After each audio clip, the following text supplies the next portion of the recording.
Good evening, this is Tim Dreyer, and this is Journey of a Broken Man. This is actually lesson one. I talked about in my last video that I was going to be going through.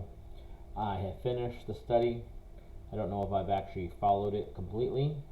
There's always room for improvement on anything, but lesson one is about denial. Now, in the program I'm in called Celebrate Recovery, it is a 12-step program. It also has 8 principles. So tonight I'm going to be going over principle 1 and step 1, and it goes through certain things, and I'm going to go over everything that I learned, and then it has questions at the end that I'm going to tell you what the answers that I gave, and maybe you can write these questions down and answer them yourself and see where your life is going and where you need to maybe make adjustments. And hopefully, like I said, I'm doing this not only for myself, but hopefully if somebody else finds this and it helps them, great. So lesson 1 is denial. Principle 1 is realizing that I am not God. I admit that I am powerless to control my tendencies to do the wrong things, that my life is unmanageable. And the Bible verse to go along with that is Matthew 5:3. Blessed are the poor in spirit, for theirs is the kingdom of heaven. Step 1 is very similar. Step 1 is we admit we are powerless over our addictions and our compulsive behaviors, that our lives have become unmanageable. And Romans 7:18 is for I know that nothing good dwells in me, that is in my flesh, for I have the desire to do what is right, but not the ability to carry it out. So Jeremiah 6:14 also says that they have healed the wounded and the people lightly, saying peace, peace, when there is no peace. So denial. We deny our pain, we deny our actions, we deny a lot of things. And as long as we're denying our actions and what's in our lives, we're never going to be able to heal. So the first thing we got to do is realize that we are in denial and how to not be in denial. So denial, the word denial, of course, spelled D.E.N.I.A.L. And for each letter there is a lesson to be gone over. So for D, disabling my feelings. By repressing our feelings, we freeze our emotions. But if we cannot understand our feelings, we cannot have freedom. So basically, when we deny and suppress our feelings, we're lying to ourselves. We think that everything's good, everything's great, and we push them deep, deep inside, and all they're going to do is bring up a lot of pain and a lot of other emotions that may or may not be good. 2 Peter 2:19, they promise them freedom, but themselves are slaves of corruption. For whatever overcomes a person, to be he is enslaved. So we don't want to be enslaved to our feelings. We want to be open and honest about our feelings. We don't need to repress them. We don't need to hold them in. We need to express them in a healthy and a manageable way. What that is, I'm still learning. But we need to understand that we can't hold those feelings in. Because the more we hold them in, the more we're going to freeze on our emotions, and we're not going to be able to understand our feelings, and it's not going to be good for us. Letter E is energy lost. Being in denial will give you anxiety. Anxiety can make you waste our energy, running from our past and worrying about things we cannot control, and dreading the future.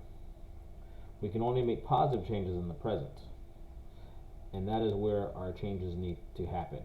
We cannot change the past.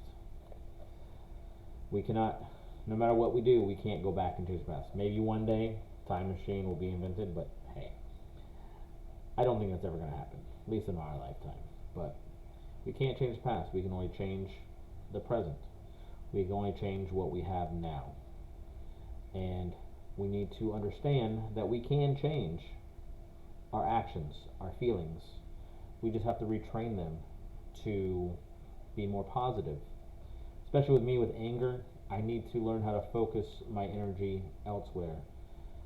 And Psalms 146:7-8, who exercises justice for the oppressed, who gives food to the hungry, the Lord sets the prisoner free. The Lord opens the eyes of the blind. The Lord lifts them up who are bowed down. The Lord loves the righteous. On to letter N. Negative gross. Or negate gross. I'm sorry, not negative. Negate gross. Our secrets will make us sick. We cannot grow in recovery until we can step out of denial and step in the truth. So if you have secrets that you're holding back from, like I said, in my case, it is my partner that I had a lot of issues with anger and everything else. And if there's anything that I am holding back and not telling her the truth on, I need to bring that to her. I don't need to deny the truth. I need to embrace it. I need to let the truth be the truth. Psalms 107:13 or 14. Then they cried out to the Lord in trouble, and he delivered them from their distress. He brought them out of darkness and the shadow of death and bursted their bonds apart. God can release us of our dishonesty and our denial, but we have to be honest. We have to let go of the past, let go of the lies, let go and step into the truth. Letter I is for isolation. We isolate ourselves from God. So when we're in denial, we're going to separate ourselves from God, which is never good. If we're separated from God, our natural tendency is to be with God, if you're a believer. So God's light only shines on the truth. With denial, we stay in the darkness. So if we stay in denial, we're going to be in the darkness, and if we're in the darkness, we can't be in the light with God. 1 John 1:5-7 says, "This is the message we have heard from him and proclaimed to you, that God is light, and in him is no darkness at all. If we say we have fellowship with him while we walk in the darkness, we lie and do not practice the truth. But if we walk in the light as he is in the light, we have fellowship with one another, and the blood of Jesus, his son, cleanses us from all sins." We have to embrace the truth. We have to embrace the light. If we are in the darkness, we cannot be in the light, and if we're in darkness, we can't have a good relationship with God. Letter A. Alienate us from our relationships. Living with denial makes us think that we are getting away with it. We think no one really knows the truth, but they always do, and they always find out. So in this instance, I try to hide from friends and family my anger and my controlling and stuff like that. And because of that, when me and my wife broke up and left, she told our friends certain things, and they saw certain things that they didn't see before. And because of that, I've lost a lot of my friends due to my own behaviors. And I have to, at some point, go to them and apologize and ask them for forgiveness for what I did. Not only to, I didn't really necessarily do much to them, but they unfriended me and stopped hanging out with me because of the way they saw me treating my wife, which is unacceptable. Ephesians 4:25 says, "Therefore, having put away falsehoods, let each one of you speak the truth with his neighbor, for we are members of one another." We must be truthful with everybody in our lives. If we're going to have a good relationship with anybody, we have to be truthful. We can't be in denial. We have to be in the light. It's all about truth and honesty, and stop denying reality. L, which is the last letter in denial, is lengthening the pain.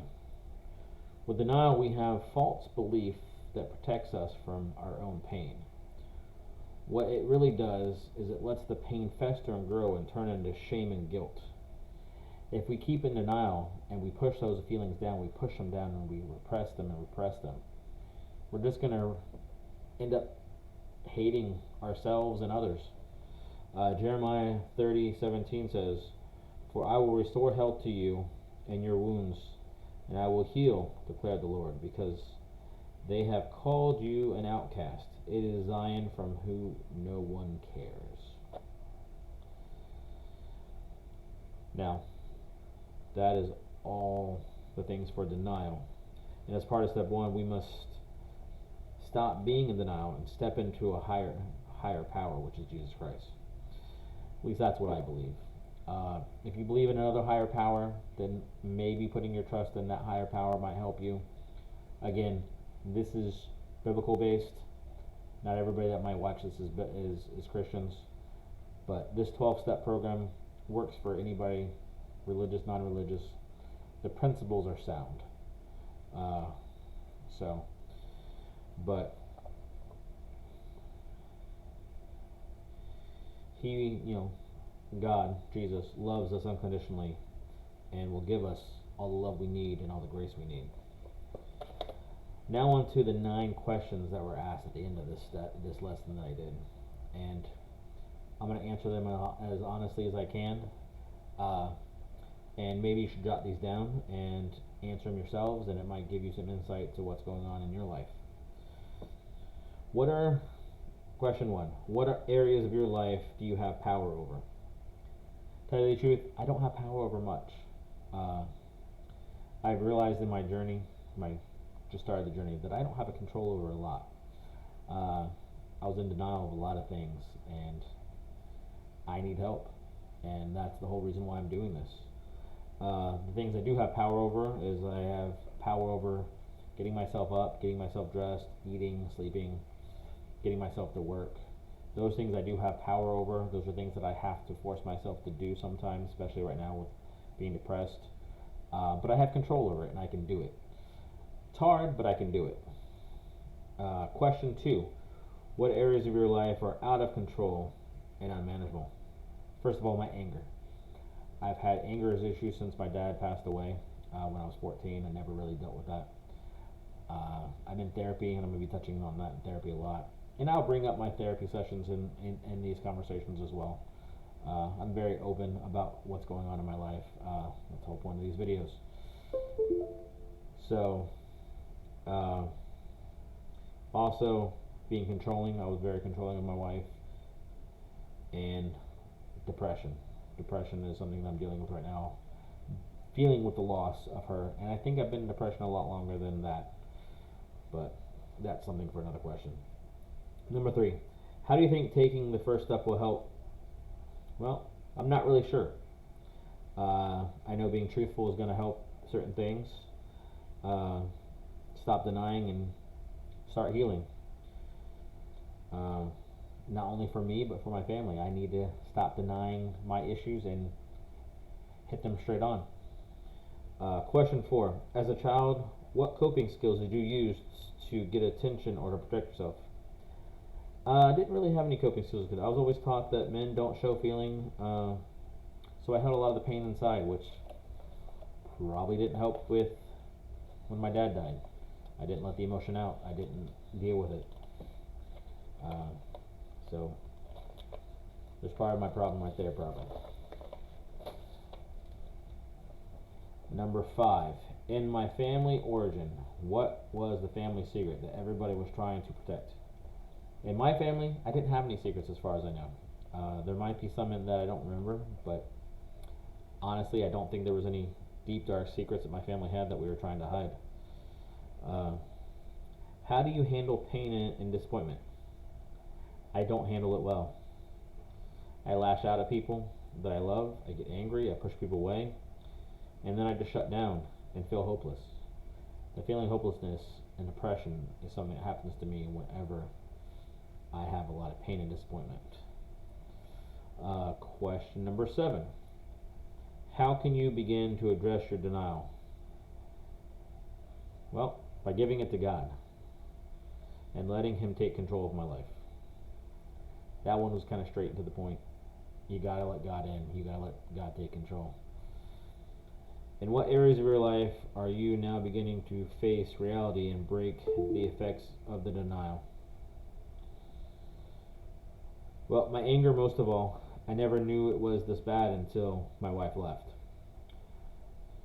I had no idea. I mean, I knew I was angry, but I really did not know how bad it actually was until she left me. So that was a big wake-up call for my anger. Also, I was controlling with her.